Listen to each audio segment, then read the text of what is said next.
perikanan bukan hanya tugasnya dari Dinas Perikanan. Betul. Perlu infrastruktur. Ya kan? Ada dinas perdagangan, ada perdagangan, gitu ya. Ada dinas koperasi. Betul, ada PU yang harus membuat pelabuhan dan sebagainya.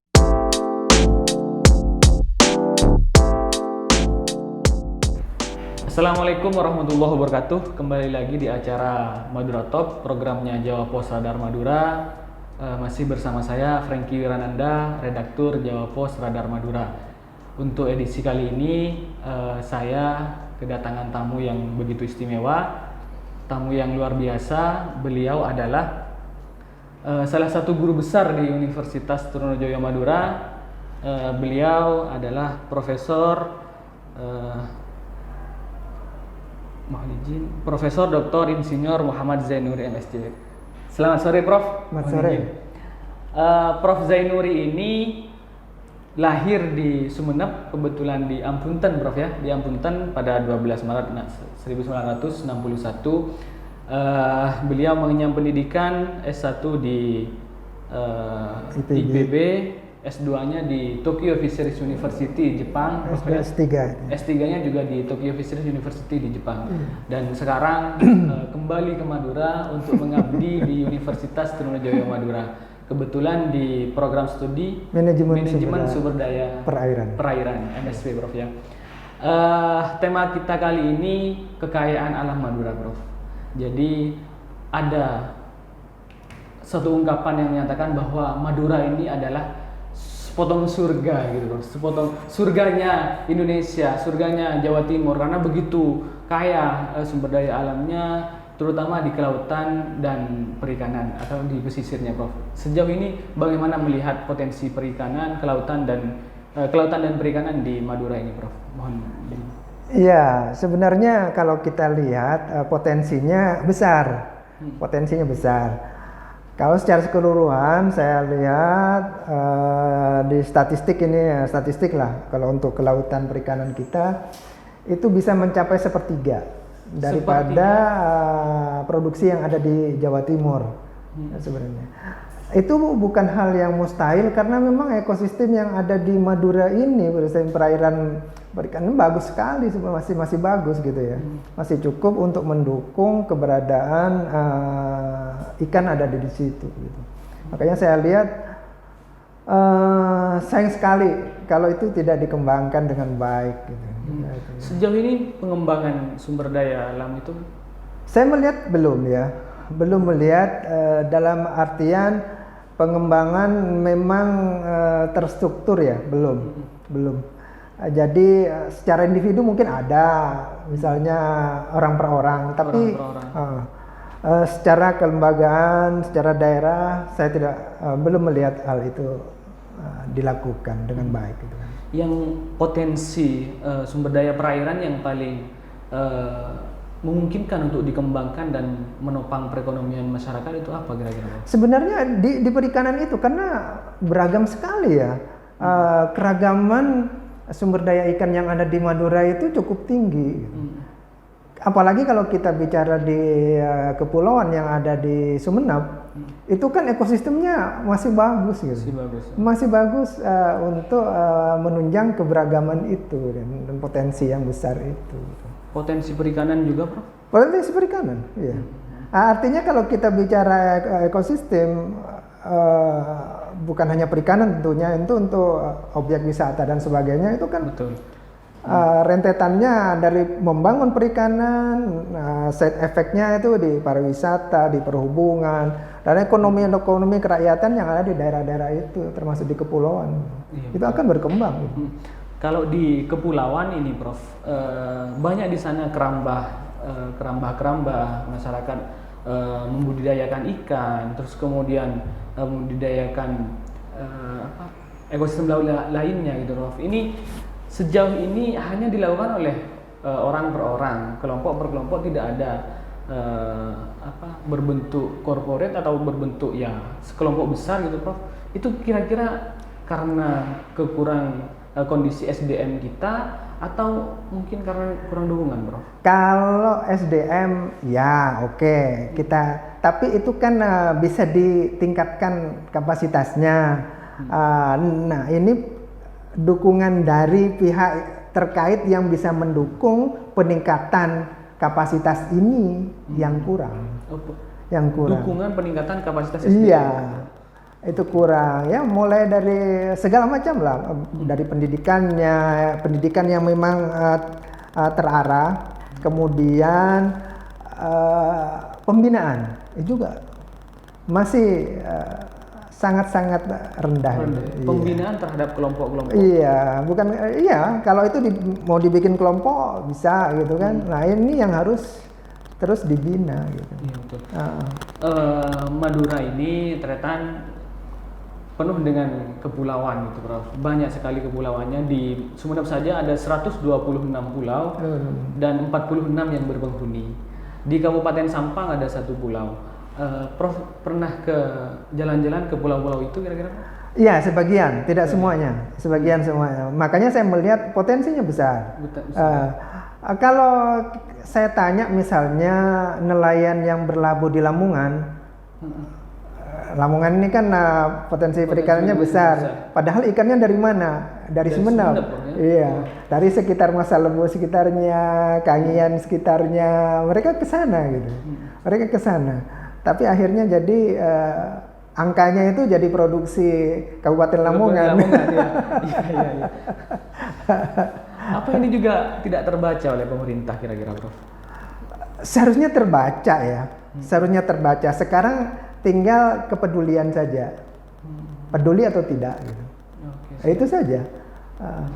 Prof, sebagai akademisi, sebagai representasi dari sebuah kampus ternama di Madura, kira-kira yang sudah dilakukan oleh Prof Zainuri bersama teman-teman akademisi lainnya untuk pengembangan sumber daya perikanan perairan ini apa kira-kira sejauh ini? Saya baru karena saya baru ya ada di UTM, baru pada taraf identifikasi potensi, identifikasi permasalahan yang ada di situ, baru sebatas itu gitu ya, baru sebatas, karena banyak sekali yang mesti dilakukan, masih belum sampai harus seperti apa, seperti apa gitu. Masih identifikasi. Baru sebatas hasil identifikasi. Itu makanya saya katakan tadi potensi kita besar sekali. Besar sekali.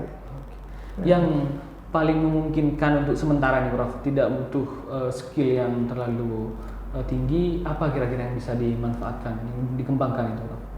Sebenarnya dari mana saja sih bisa gitu ya.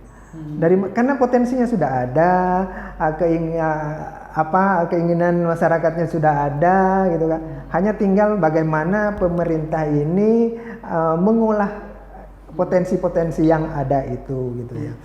Pertama yang perlu saya tekankan untuk membangun misalnya potensi perikanan kelautan di Madura ini, sebenarnya kalau ini saya bicara mungkin konteksnya sekarang Madura. Kalau dalam konteks Indonesia pun perbaiki data dulu. Data kita hancur lebur. Data perikanan. Data perikanan. Saya ambil contoh misalnya Sumeneb. Sekarang sebenarnya potensinya itu mungkin bisa lebih besar dari yang dicatat di buku statistik.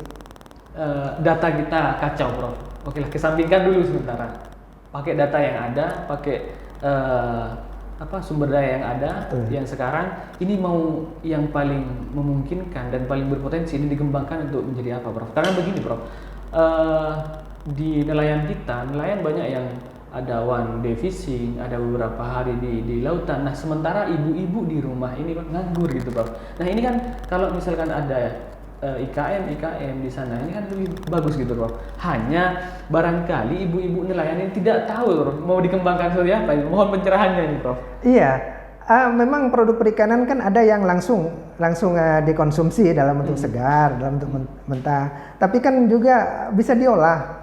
Kita punya masakan olahan yang khas daerah masing-masing yang bisa dimunculkan sebenarnya untuk tiap daerah. Sumeneb seperti apa, Pamekasan seperti apa, Bangkalan, Sampang seperti apa gitu kan. Memang karena itu tidak dimunculkan, makanya itu tidak menjadi komersial gitu. Itu hanya dikenal di lingkungan sempit itu saja. Betul. Kalau kita berbicara misalnya yang sudah tinggal komersial, oke ya. Seperti kalau orang bicara sashimi misalnya. Hampir semua orang kan tahu gitu. Oh, sashimi itu ikan mentah. Padahal kita juga bisa seperti itu gitu. Kita bisa seperti itu gitu. Tapi ini memunculkan ini. Nah, ini eranya momennya IT ini sangat bagus sebenarnya untuk mulai memunculkan produk-produk lokal berbasis budaya sehingga nama daerah itu terangkat, bukan hanya nama produknya tapi nama daerahnya terangkat. Nah, ini akan menarik entah itu investor, entah itu wisatawan dan sebagainya untuk masuk sehingga menjadi sumber ekonomi baru gitu. Sebenarnya. Nah, sekarang permasalahannya ini, Prof. Permasalahan tadi sudah terungkap satu data. Yang kedua pembinaan barangkali, Prof. Dan apa kira-kira hasil identifikasi Prof Zainuri terkait persoalan-persoalan yang ada di data itu? Saya ambil contoh misalnya ada introduksi teknologi tepat guna gitu ya, misalnya gitu ya, seperti itu. Saya ambil contoh olahannya saja seperti terasi gitu. Ya, terasi. Mulai dari saya anak-anak sampai sekarang terasi seperti itu. Begitu aja gitu. Padahal itu kan bisa dikemas. Sekarang saya ambil contoh Indofood sudah membentuk terasi dalam bentuk serbuk. Ya kan? Sehingga orang kalau dibawa ke mana-mana itu tidak ada larangan bau terasi, kan enggak gitu. Saya berpikir di terasi ini juga bisa dibuat seperti pasta gigi, gitu kan, seperti gitu kan. Iya kan? Sehingga ukurannya ya ukuran yang kira-kira dibutuhkan untuk sehari di lapangan. Jadi era-era milenial ini kan era-era praktis ya. Betul. Kita harus masuk ke sana. Harus masuk ke sana. Makanya karena dibandingkan dengan dijual dalam bentuk segar, dalam bentuk olahan mempunyai nilai jual yang lebih baik. Satu, yang kedua bisa menarik lapangan pekerjaan di situ. Membuka lapangan pekerjaan untuk orang mulai mengolah. Tadi kalau ditanya bagaimana dengan ibu-ibu, nah itu bisa dijadikan sebagai sasaran untuk dibina. Iya, pembuatan petis dan sebagainya, macam-macam. Kita punya sebenarnya yang punya kualitas bagus. Sebenarnya kalau berbicara pengembangan perikanan, Bro, ibu-ibu nelayan kita sudah luar biasa mampunya, Bro.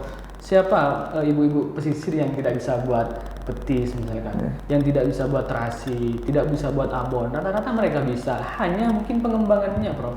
Ke depan kemasan dan bantuan untuk promosi barangkali itu, Prof. Iya, makanya saya bilang era milenial ini dan juga momentum COVID corona ini kan, itu kan orang sudah membeli dengan online dan sebagainya, itu kan pemasarannya kan juga mau tidak mau harus seperti itu. Kedepannya juga akan seperti itu, iya kan, dengan kesibukan orang dan sebagainya. Itu kan bagaimana kita membuat makanan kita itu siap saji, siap makan. Artinya seperti kita belajar seperti Indomie lah, tinggal menuangkan air panas jadi gitu. Produk perikanan itu juga harus seperti itu. Seperti itu. Sehingga bisa dibawa kemana-mana, kapan kita butuhkan, tinggal nyeduh air panas, bumbunya juga sudah mulai seperti Indomie lah. Artinya siap untuk langsung dipakai. Harus seperti itu, mau tidak mau gitu. Karena kalau saya berpikir misalnya untuk ekspor, kita peluang ekspor besar. Peluang ekspor juga besar. Peluang ekspor besar karena produk-produk perikanan apalagi di Madura ini kan cukup bagus, terutama ikan-ikan karang, kerapu, kakap dan sebagainya itu kan produk-produk ekspor sebenarnya. Kita juga punya teripang gitu kan. Itu kan produk ekspor gitu. Tapi saya menyarankan jangan diekspor mentah gitu. Tapi sudah berbentuk olahan. Olahan karena itu peluang kerja. Dan nilainya lebih tinggi. Karena perusahaan-perusahaan yang ada di misalnya di Jawa saja, Lamongan, kemudian Pasuruan, Probolinggo, itu kan banyak ekspor ikan-ikan sudah dalam bentuk filet misalnya. Dalam bentuk filet gitu.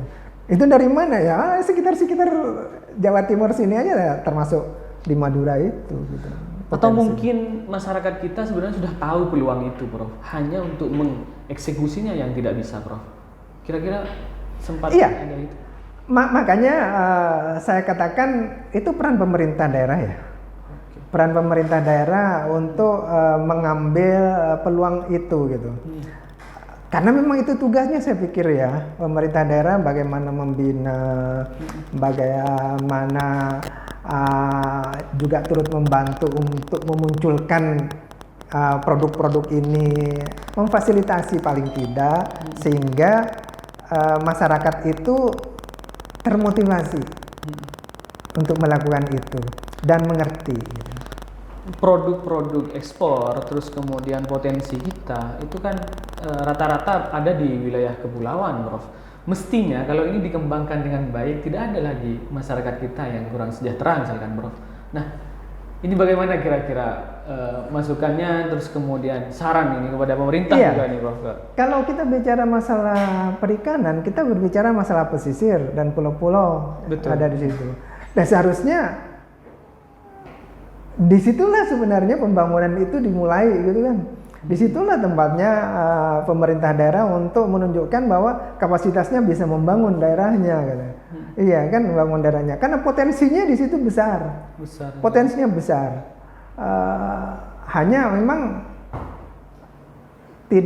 bukan tidak terlihat ya, memang tidak tertangani dengan baik. Tidak dikelola dengan baik. Betul. Atau memang dari pemerintah tidak melirik ke sana, Prof, karena dianggap bukan potensi ekonomi yang luar biasa barangkali. Ya, sebenarnya kalau kita lihat dari sisi nilai ekonominya cukup besar. Madura itu bisa mencapai berapa ya? Kalau saya lihat data itu untuk Madura saja nilainya kalau hasil tangkapan ikan itu kira-kira potensinya ada 100.000 ton ya. 100.000 ton per tahun? Per tahun. 100.000 ton per tahun ya. Kalau dinilai uang ini sampai mendekati 3 triliun ya. 3 triliun. Ini potensi yang sementara realisasi barangkali sangat kecil dibanding potensi yang ada gitu, Bro. Iya. Ini sebenarnya di statistik nih, udah yang terlihat statistik. Makanya saya bilang kemungkinan sebenarnya lebih besar dari itu. Iya. Lebih besar dari itu. Itu potensi perikanan tangkap saja, Bos, yang 3 triliun. Betul. Lain lagi potensi perikanan budidaya. Makanya apalagi kalau ini diolah, itu akan lebih lagi nilainya. Iya. Jadi kalau saya lihat ini rata-rata seperti itu untuk Madura saja. Itu kira-kira segitu gitu. Prof, potensi perikanan kita kan luar biasa. Hanya saja memang cenderung dijual mentahnya, Prof. Misalkan tripang saja, orang bingung nih, tripang ini mau dijadikan apa gitu kan, Prof. Barangkali bisa dikasih pencerahan di masyarakat kita, Prof. Iya. Apa, mau dijadikan apa kira-kira? Ya memang selama ini tripang kalau di Bangkalan kita lihat tripang aja dari keropok gitu ya. Kerupuk tripang aja gitu, Prof. Padahal kalau kita lihat tripang itu dia kandungan kolagennya tinggi gitu. Sangat tinggi. Dan itu jadi biofarma kan sebenarnya. Biofarma untuk kesehatan, untuk kecantikan juga. Kita tahu kalau di Cina tripang untuk dijadikan obat misalnya untuk kanker dan sebagainya, itu bisa diekstrak sampai ke sana. Itu kan nilainya bisa lebih besar. Dan potensinya besar. Besar sekali, apalagi di kepulauan. Ada data, Prof, kira-kira potensi? Saya justru itu, makanya saya data realnya saya nggak punya, tapi banyak sekali mereka. Dan beberapa minggu yang lalu saya ketemu dengan pembudidaya tripang dari kepulauan Sepeken. Mereka melakukan itu ya, tapi dijual dalam bentuk mentah itu. Bentuk mentahnya. Iya. Oke. Artinya tidak ada pengembangan jadi produk olahan yang nilainya lebih tinggi gitu, Bro. Seharusnya ada itu. Dan itu mungkin jadi tugas kami juga di perguruan tinggi. Iya, betul. Barangkali dalam rangka memberikan pembinaan, ini tidak hanya tugasnya pemerintah, tapi juga perguruan tinggi barangkali. Semua. Nah ini perguruan tinggi ada agenda-agenda ke sana kira-kira? Semua stakeholder. Kalau agenda terus terang agenda secara kelembagaan belum ya. Jadi agenda yang ada itu masih individu, bersifat individu. Makanya saya berharap ini bisa menjadi agenda kelembagaan bersama-sama dengan stakeholder yang lain, entah itu pemerintah, swasta, bisa bersama-sama memanfaatkan potensi itu. Perikanan itu. Iya. Prof Zainur ini kan lama di Jepang gitu loh, S2 dan S3 di Jepang. Konsennya di perikanan, Prof ya, di perikanan. Kira-kira apa yang membedakan potensi yang ada di Jepang dengan yang ada di Indonesia dan di Madura lah? Atau lebih kaya Madura ini dibandingkan Jepang gitu loh? Kalau potensinya lebih kaya kita. Lebih kaya kita. Perbedaannya bagaimana masyarakat di sana itu sudah memikirkan keberlanjutan. Keberlanjutan sumber daya ini jangan sampai punah. Oke. Artinya tidak menjaring sebanyak-banyaknya. Iya, tidak menjaring sebanyak-banyaknya, tapi secukupnya, dan tapi yang secukupnya ini bisa memenuhi kebutuhan hidup mereka, hidup layak. Itu tugas regulasi ada di pemerintah. Makanya seringkali saya katakan bahwa kalau di pertanian ada harga dasar gabah, bagaimana dengan ikan? Iya. Bagaimana dengan ikan? Sehingga nelayan tidak berpikir makin banyak kita nangkap, makin banyak hasilnya. Padahal belum tentu. Iya. Padahal belum tentu. Kan tergantung harga. Betul. Kan harga yang mainkan juga pembeli. Iya. Mainkan pembeli. Nah itu perbedaannya. Kedua, bagaimana pemerintah daerah itu terus mensupport dengan riset bersama perguruan tinggi untuk mengembangkan apa yang ada di masyarakat. Itu di Jepang. Jadi antara masyarakat dengan pemerintah dan perguruan tinggi itu dekat sekali. Dekat, Prof ya. Dekat sekali. Kalau ada permasalahan di nelayan, dia larinya ke perguruan tinggi mencari solusi. Mencari solusinya. Begitu dekat berarti. Iya, begitu dekat sekali. Perusahaan juga seperti itu. Makanya ini sama pemerintah daerah. Saya bandingkan setiap pemerintah daerah, kalau kita memang berpikir bahwa Indonesia itu negara maritim, setiap provinsi minimal harus ada litbang khusus untuk perikanan dan kelautan. Harus ya, Bro. Kalau ingin benar-benar kita memang berpikir negara ini negara maritim. Jangan hanya ngomong maritim, tapi kita nggak melakukan apa-apa gitu. Hanya kita karena negara maritim dilihat dari luasan lautnya saja. Tapi kita nggak peduli. Ya, maksud saya peduli kita memanfaatkan dengan baik kan gitu. Mereka seperti itu. Jadi setiap provinsi mereka punya litbang perikanan. Sehingga berkembang. Tiap daerah itu mau dikembangkan seperti apa, tentunya sesuai dengan potensinya. Tidak harus sama. Itu perbedaannya dengan kita kan gitu. Bagaimana kepedulian pemerintah, bagaimana kedekatan perguruan tinggi dengan masyarakat itu berjalan dengan baik. Itu di Jepang. Di Jepang. Ya. Begitu pemerintah Jepang ini begitu luar biasa dalam pengelolaan sumber daya perikanan ini, Bro. Kesadaran masyarakat juga begitu, Bro. Sudah tinggi. Makanya kenapa tinggi? Mereka pendidikannya udah baik. Pendidikannya baik. Sehingga inovasi-inovasi yang diberikan itu cepat sekali mereka tangkap. Nah, makanya saya pikir pendidikan masyarakat kita yang ada di pesisir, yang ada di kepulauan itu yang harus menjadi perhatian utama kita juga. Artinya selain data juga SDM, Prof ya? SDM. Karena bagaimanapun juga kita yang melakukan ya. Ini kan untuk kita juga, dari kita untuk kita kan. Iya, betul. Jadi kalau di persentase kira-kira lulusan kelautan dan perikanan di Madura ini sangat kecil, Prof ya? Sangat kecil. Dengan potensi yang sekecil sekali. Kecil sekali. Karena ya di Indonesia lah, bukan di Madura saja. Di Indonesia, apalagi di Madura. Karena daya tarik masih belum, daya tarik objek perikanan masih belum terlihat. Nah ini kan seperti yang saya katakan tadi, ini tugas kita gitu. Bagaimana kita itu mempopulerkan produk-produk perikanan kita sehingga nantinya mempunyai nilai ekonomi dan banyak sekali orang-orang nantinya ini menjadi perhatiannya gitu. Oke. Itu. Prof, potensi perikanan apa yang sebenarnya kita kaya tapi belum terkelola dengan baik, Prof? Tadi sudah ada misalnya dripang, dripang ya hanya jadikan kerupuk, barangkali harganya 1.000 gitu saja, Prof. Ketika dikelola menjadi biofarmasi ini bisa sangat mahal. Iya. Kira-kira ada potensi lain juga, Prof, yang belum dikembangkan, tapi kita kaya sebenarnya, Prof. Sebenarnya banyak ya, banyak kalau potensi kelautan kita dari wisatanya, gitu kan banyak gitu ya. Dari produk-produk perikanan yang lain sebenarnya banyak gitu ya. Sebenarnya banyak, misalnya ikan-ikan tertentu. Sekarang kantong udara yang ada di ikan aja laku gitu ya. Kan itu kan juga bagian yang harusnya, maksud saya Madura itu punya lah pabriknya gitu. Untuk mengelola itu. Nah, gitu. Itu juga, Prof. Jadi selain kenapa kalau saya melihatnya, kenapa masyarakat itu lebih tertarik menjual mentahnya ketimbang produk olahannya, karena di sini tidak ada perusahaan atau pabrik pengolah ikan, Prof.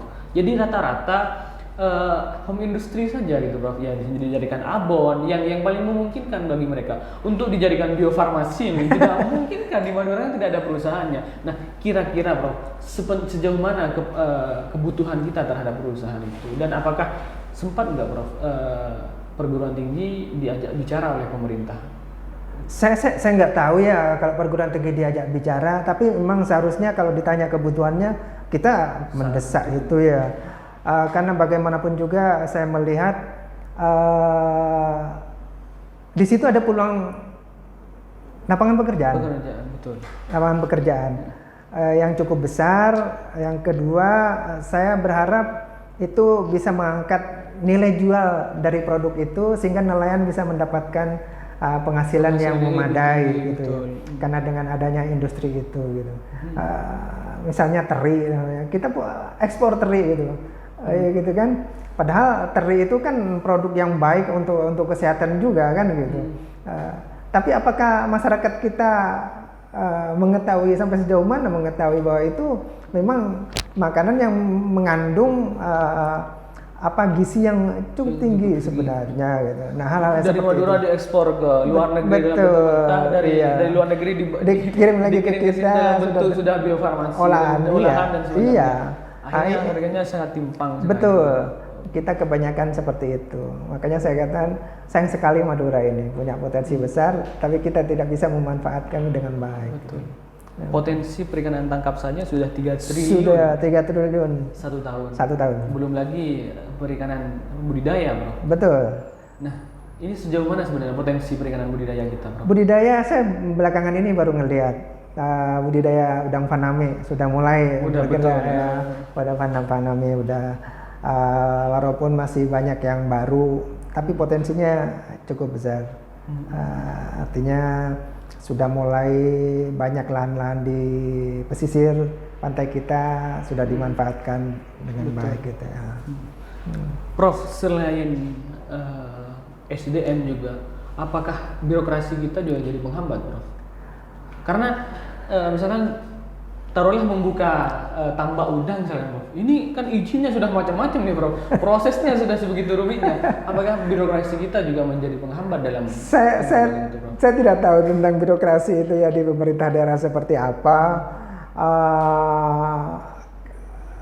Saya tidak bisa menjelaskan sampai sejauh mana gitu birokrasi yang itu. Tapi harapannya karena ini untuk masyarakat ya dibuat lebih sederhana lah gitu kalaupun itu gitu ya. Kalaupun yang harus melalui proses administrasi, tapi bagaimana bisa memudahkan sehingga lahan kita yang tadinya terlantar bisa termanfaatkan dengan baik gitu ya. Itu aja sih. Saya nggak tahu sampai sejauh mana birokrasi itu mempengaruhi kemudahan. Kalau budidaya seperti ikan atau udang lah begitu, sejauh mana dia terhadap pencemaran lingkungan, Bro. Karena ini yang kadang-kadang dijadikan dalil oleh orang. Ini mencemari lingkungan dan hasil tangkapan ikan semakin sedikit dan semacamnya alasan-alasannya, Bro. Sehingga masyarakat enggan untuk tanda tangan, misalnya, sehingga ya usahanya tidak jalan, Bro, akhirnya. Nah, ya itu kan ada ya tadi saya katakan kesadaran masyarakat juga. Bagaimana dia itu sudah paham akan limbah yang akan terjadi. Kedua, pembinaan dan pengawasan dari pemerintah ini kan mengenai analisa dampak lingkungannya dan sebagainya untuk budidaya terutama itu harusnya jalan, harusnya jalan. Termasuk juga terus membina bagaimana masyarakat bisa paham, ya bisa paham. Seperti tadi misalnya untuk teripang misalnya budidaya teripang itu kan sekarang sudah mulai paham bahwa biar teripangnya cepat tumbuh dikasih pakan. Nah, bagaimana dengan pakan itu terhadap lingkungan? Nah, itu harus terus diberikan pemahaman kepada mereka sehingga apa yang dikhawatirkan tadi itu bisa berkurang lah, paling tidak gitu. Siap. Jadi cukup menarik Tretan Radar Madura bahwa potensi perikanan di Madura ini sangat luar biasa. Dari perikanan tangkap saja sudah proyeksinya sampai 3 triliun dalam 1 tahun. Itu masih lain lagi perikanan budidaya dan semacamnya. Nah, tinggal bagaimana eksekusinya, kan begitu, Bro? Iya. Tinggal bagaimana eksekusinya. Nah, untuk mengeksekusi ini apa kira-kira yang harus dilakukan dalam jangka pendek dan jangka panjang? Saya pikir bagaimana kita, terutama pemerintah, di sini ada perguruan tinggi bisa bekerja sama untuk bisa langsung ke masyarakat gitu ya. Jangan sampai ada jarak antara pemerintah dengan masyarakat, antara perguruan tinggi dengan masyarakat, antara perguruan tinggi dengan pemerintah daerah. Makanya saya sering kali kalau segitiga komponen ini ada pemerintah, perguruan tinggi dan masyarakat ini berjalan dengan baik, saya yakin untuk sektor perikanan khususnya itu akan maju dengan cepat sekali. Karena di perguruan tinggi kita bisa terus melakukan penelitian-penelitian untuk inovasi teknologi dan sebagainya. Tinggal pemerintah daerah membuat kebijakan, sumber data, dan nantinya mendapat feedback itu masyarakat. Karena data yang ada di masyarakat itu menjadi sumber pemikiran kita di perguruan tinggi untuk membuat kebijakan di pemerintah daerah itu.